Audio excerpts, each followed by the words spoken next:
morning, Many just of low my them blood put their pressure. faith in the Lord. Peter stayed on for a while in Joppa, in the house of a man named Simon, who made leather. Acts 10.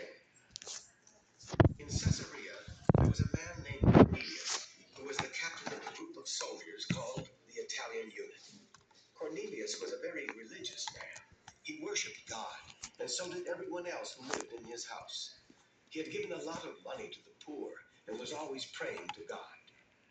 One afternoon at about 3 o'clock, Cornelius had a vision. He saw an angel from God coming to him and calling him by name. Cornelius was surprised and stared at the angel. Then he asked, "What is this all about?" The angel answered, "God has heard your prayers and knows about your gifts to the poor. Now send some men to Joppa for a man named Simon Peter. He is visiting with Simon the leather maker, who lives in a house near the sea." After saying this, the angel left.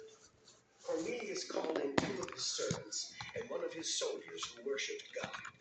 He explained everything to them and sent them off to Joppa. The next day, about noon, these men were coming near to Joppa. Peter went up on the roof of the house to pray and became very hungry. While the food was being prepared, he fell sound asleep and had a vision.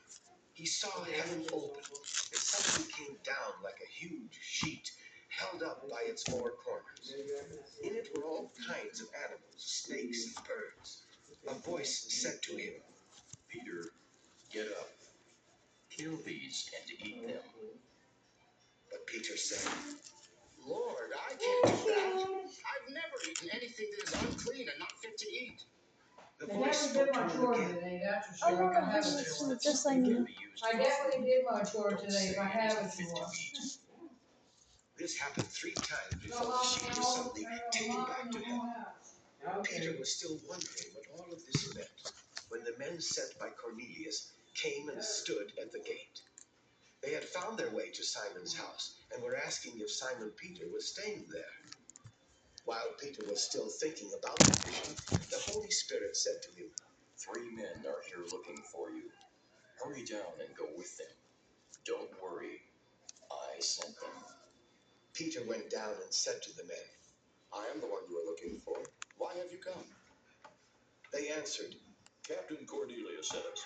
He is a good man and worships God. All the Jewish people like him. One of God's holy angels told Cornelius to send for you, so he could hear what you have to say." Peter invited them to spend the night.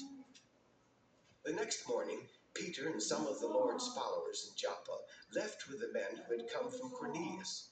The next day, they all arrived in Caesarea, where Cornelius was waiting for them.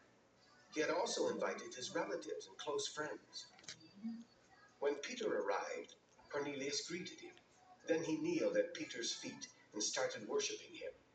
But Peter took hold of him and said, "Stand up. I am nothing more than a human." As Peter entered the house, he was still talking with Cornelius.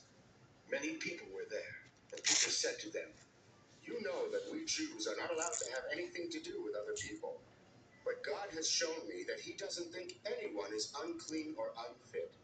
I agreed to come here, but I want to know why you sent for me." Cornelius answered, 4 days ago at about 3 o'clock in the afternoon, I was praying at home. Suddenly a man in bright clothes stood in front of me. He said, 'Cornelius, God has heard your prayers and he knows about your gifts to the poor. Now send to Joppa for Simon Peter. He is visiting in the home of Simon, the leather maker, who lives near the sea.'